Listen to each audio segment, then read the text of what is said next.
A few days later, a lot had changed. Just a few days ago, all the air warriors had just a little outpost.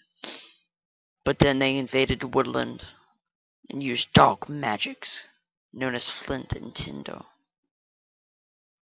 and burned their operations to ground. But not to be left behind, they took that moment of the woodland warriors' downfall and they moved up.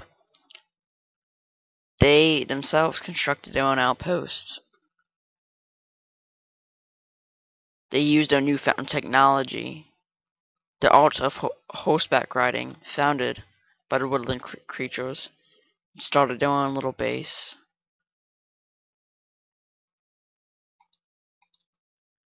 But the air warriors themselves weren't always the ones taking advantage. The fire warriors, they seen this as a perfect attack. Seeing that the air warriors and woodland creatures were fighting, they sent out their own party members.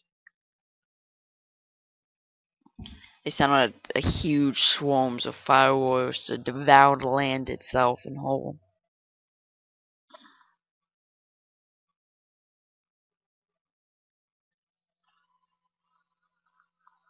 There, in the wood fields, you could see the littered corpses of both parties, the air warriors and the fire warriors.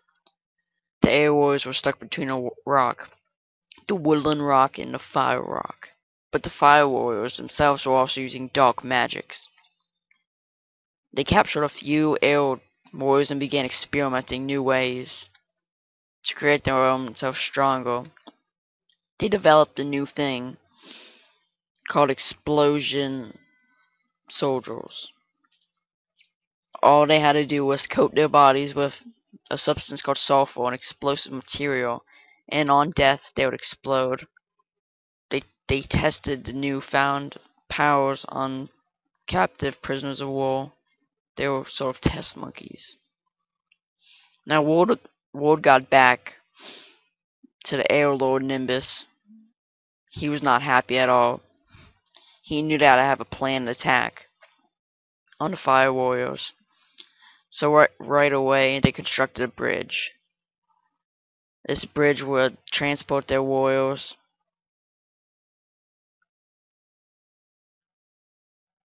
to this high mountain peak. And there below they launched their attack.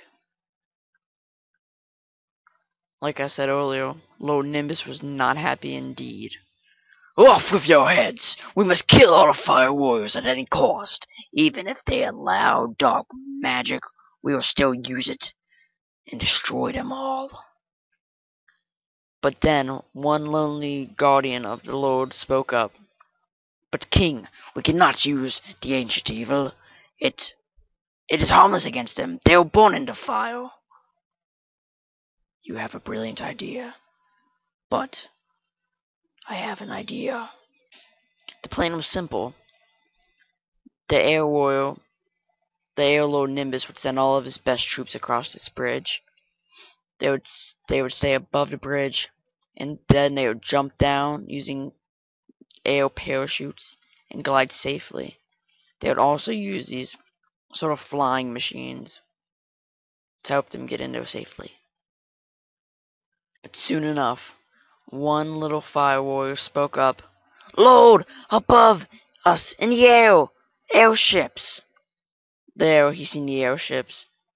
He seen the little air warriors tiptoeing across the platform to launch an attack. "We must stop them. Quick, fire warriors, go up there on the mountain and attack." The fire warriors quickly granted their leader's wish. They climbed up the walls as fast as they could.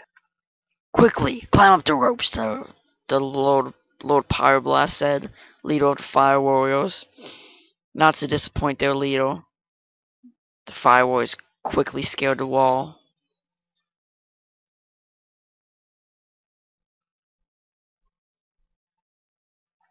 There's a few warriors up ahead. They were seen. "Fire warriors, attack! Defeat them! Do not let any pass." But as the day and night moved on, it was obvious that they would not make it. Lord Pyroblast exclaimed, "Burn the bridge! Do not let any of them make it back." So it was done. The bridge was burned, and both the fire warriors and the air warriors lost. But while all of this was going on, the water warriors had just began to show up. A nearby air warrior scout noticed them. He seen them discussing, talking of a plot of some sort. He knew something was going on. Upon closer look into the ship, he saw the worst thing he could see ever. Some fellow warriors trapped in cage-like animals. "Soldiers, listen to me. I'm your leader, Lord Riptide.